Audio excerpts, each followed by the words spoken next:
यह पार्टी का विषय नहीं है, यह किसी जाति का विषय नहीं है।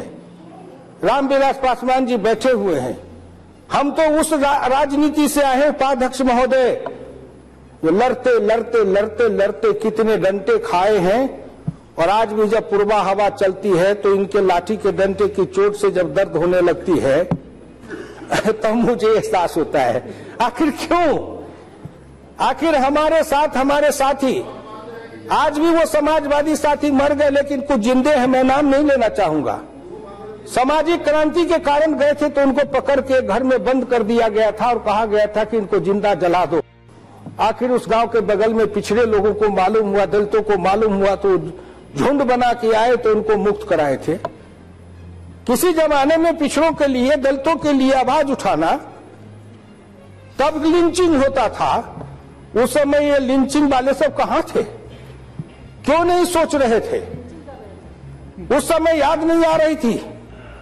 जिस समय रामविलास जी और हम एक दल में, लोक दल में थे, एक मामूली गरीब का बेटा, नाई का बेटा, 7 कट्ठा जमीन जोतने वाला, कच्ची दीवार, फूस का छप्पर, नरेंद्र मोदी के जैसे, जिसके पिताजी हजामत करके गुजारा करते थे, ऐसा गरीब, और वो हमारे नेता थे, और उनको भी अपोजिशन के कुर्सी न मिले, इसके लिए चुनाव के समय हमारे लोक दल के पिछड़े और दलित 8 साथियों को चुनाव में गिनती में हरवाया गया था। वो एडमिनिस्ट्रेटिव लिंचिंग नहीं था क्या? वो चुनाव जीत रहे थे लेकिन हराया गया। फिर मैं अपने क्षेत्र का उदाहरण दूंगा, किसी साथी से कहूंगा कि जाके आप सत्यापन कर ले। चुनाव हुआ हरलाखी क्षेत्र में, सीपीआई के उम्मीदवार थे, बड़े ईमानदार, कर्मठ, मैं उनके ऊपर पार्लियामेंट का चुनाव जीतता था। वो चुनाव जीत गए 350 वोट से। उनको हराने के लिए एक बूथ पर रीपोलिंग कराया गया, तब भी वो जीत गए 150 वोट से। फिर उस बूथ को कैंसिल करके तिबारे वोट कराया गया और बूथ को कैप्चर किया गया। और एक पिछड़ी जाति के सीपीआई के एमएलए थे बगल के क्षेत्र के, वो पोलिंग एजेंट बने। उनको कुत्ते के जैसे घसीट करके लाके उपाध्यक्ष महोदय पीट पीट करके उनके दांत को तोड़ दिया, जो जीवन भर उनके दांत टूटे हुए रहे। क्या ये उस समय इसको क्या कहेंगे? मॉब के द्वारा बूथ पर से अधिकार को छीनना, पिछड़े और दलित को मार मार के बूथ पर से भगाना, उनकी औरतों का इज्जत लूटवाना, ये क्या लिंचिंग नहीं था? अपने तन का मरम न जाने मानुक मन मुड़वाना है, जरा अपने आईना में झांको, या आपने क्या क्या नहीं किया है इस देश के साथ। मैं केवल सीधे जानना चाहता हूं, कहीं भी कुछ है, मैं नरेंद्र मोदी जी को धन्यवाद देना चाहता हूं कि वो आज इस सारी समस्याओं के समाधान के लिए लड़ रहे हैं। समस्या पैदा किए आप, बच्चे पैदा किए आप, उसमें कोई आतंकवादी, कोई उग्रवादी, कोई कौन कौन बच्चे पैदा किए, और उन बच्चों को हमको हमारे माथे डाल दिए हो, उनसे हमको निपटना पड़ रहा है। आज जब हम बेरहमी से उनसे निपटना चाहते हैं तो ना कहीं इस देश के राजनीतिक नेताओं की आवाज निकलती है कि हे नक्सलपंथियों, अब तो तुमको मुझको साथ देना चाहिए सत्ता बनाने के लिए। धिक्कार है ऐसी राजनीति पर, धिक्कार है ऐसे राजनेता पर। क्या ये लिंचिंग को आमंत्रित नहीं करना है? अपने घर को संभालो। अध्यक्ष महोदय, उपाध्यक्ष महोदय, इस देश का सौभाग्य था कि एक गरीब का बेटा, पिछड़ा का बेटा, देश के लोगों ने एक बार प्रधानमंत्री बना के कुर्सी पर बैठाया। आज भी हिंदुस्तान के सामंतवादी बड़े लोग हैं जिनको ये बर्दाश्त नहीं है। मैं एक बार एमएलए बना, और एमएलए बन के मेरे पिताजी कहानी सुनाने लगे कि एक समय था जब हमारे गांव के अंदर जमींदार था, तो उसमें हम जूता पहन के या खराब पहन के चले जाते थे, तो दरवाजे पर बुला करके कचहरी में और ईंट पर खड़ा करके सूर्य की तरफ आंख करवा दिया जाता था। शादी विवाह होने पर लाल धोती पहनते थे पिछड़े और दलित, उनके धोती खोल करके नंगा करके वहां से विदा करते थे। इस अन्याय और अपराध के बीच से झेलते हुए हम आए हैं। इसलिए हमारे दिल के अंदर दर्द है कि जो भी आज भी ऊंची सामंतवादी हैं, समृद्ध और संपन्न लोग हैं, जिन्होंने हिंदुस्तान को आजाद भारत में लूट के खाया है, अपने खाया, परिवार लूटा, खानदान लूटा, उनका समाज लूटा, और वो सब मिलकर के जेल गए, कहां कहां क्या क्या नहीं अपराध किया। लेकिन आज भी नरेंद्र मोदी को अगर देखते हैं तो उनके कलेजे में दर्द होता है कि मेरे सामने एक चौका बर्तन करने वाली गरीबनी का बेटा पिछड़ा भारत का प्रधानमंत्री बन के बैठा है। बर्दाश्त नहीं हो रहा है। लोकतंत्र कहता है बर्दाश्त करना सीखो, हमें क्षमता है, योग्यता है, तब मुझको दिया। मेरी बात बहुत लोग नहीं समझ पाएंगे। सीपीएम में भी करुणाकरण जी और डॉक्टर ए संपत पिछड़े वर्ग के हैं, लेकिन उनकी ट्रेनिंग कुछ और हुई है, मेरी ट्रेनिंग कुछ और हुई है। आपने केवल आर्थिक विषमता के लिए लड़ते रहे। डॉक्टर लोहिया ने कहा आर्थिक विषमता और सामाजिक विषमता दोनों को साथ साथ लड़ना पड़ेगा। अगर इस देश के साम्यवादी आर्थिक विषमता के साथ साथ सामाजिक विषमता की भी लड़ाई लड़ रहे होते तो आज उनकी ये दुर्गति नहीं होती।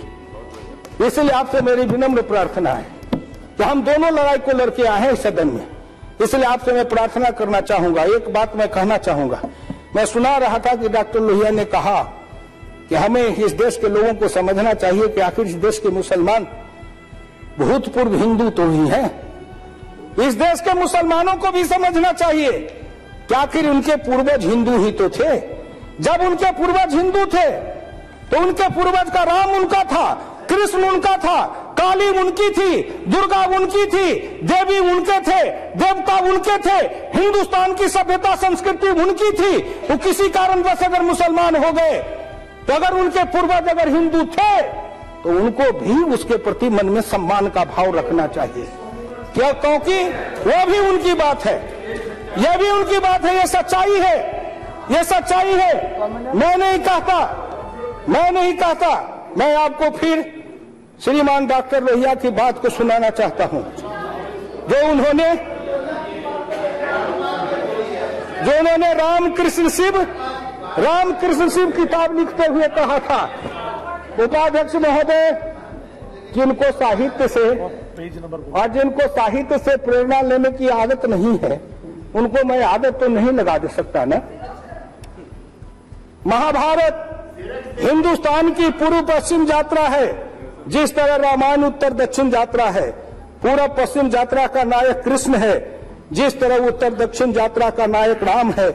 मणिपुर से द्वारका तक कृष्ण या उसके सहचरों का पराक्रम हुआ है, जैसे जनकपुर से श्रीलंका तक राम या उनके सहचरों का पराक्रम हुआ है। ये तो समाजवादी थे, ये भगवान को नहीं मानते थे, ये ईश्वरवादी भी नहीं थे, अनिश्वरवादी भी नहीं थे। उन्होंने ये किताब रामकृष्ण शिव किताब लिखी और आखिर में किताब लिखते हुए अंत में अगर कुछ मांगते हैं भारत माता से तो कहते हैं मैं कोई इलाज सुझाने की धृष्टता नहीं करूंगा, मैं केवल इतना कहूंगा, ए भारत माता हमें शिव का मस्तिष्क दो, कृष्ण का हृदय दो तथा राम का कर्म और वचन दो। हमें असीम मस्तिष्क उन्मुक्त हृदय के साथ जीवन की मर्यादा से रचो। ये कोई मैं नहीं कह रहा हूं, ये डॉक्टर लोहिया ने कहा। दादा आपके लिए वंडरफुल होना न हो, लेकिन हिंदुस्तान के करोड़ों गरीब पिछड़े सुन रहे हैं, उनके लिए हुकुम देव नारायण का भाषण मोस्ट वंडरफुल है, वंडरफुल देन वंडरफुल है, क्योंकि सबकी अपनी अपनी भाव है, अपनी अपनी भावना है। मुझे किसी का सर्टिफिकेट नहीं चाहिए दादा, न मैं किसी मुख्यमंत्री का नाम गिना गिना के सर्टिफिकेट लेता हूँ, न किसी दीदी दादा का नाम सुना के सर्टिफिकेट लेता हूँ। मैं तो अपनी राग सुनाता हूँ और अपनी बात समाप्त करते हुए मैं कहूंगा कि मैं गीत सुनाने आया हूँ, हिंदुस्तान के करोड़ों गरीबों का गीत सुनाने आया हूँ। 58 वर्ष के जिंदगी में मेरे साथी मुलायम सिंह बैठे हैं, इनको नहीं मालूम है कि किस राज्य में इनका नाम भी इनकाउंटर के लिस्ट में लिख दिया गया था। उनको मालूम है, और इनकाउंटर में नाम लिखाने वाले कौन थे? क्या मुलायम सिंह डाकू थे, शैतान थे? इनका नाम इनकाउंटर में ऐसे नहीं, इस तरह 2200 पिछड़ी जाति के और खासकर उसमें यादव के नौजवान थे, क्योंकि यादव कांग्रेस का उत्तर प्रदेश में विरोध का करने वाले की नींव की ईंट बना हुआ था।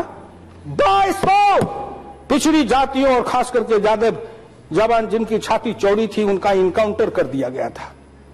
क्या वो कौन लिंचिंग था? स्टेट लिंचिंग था। राज किसका था?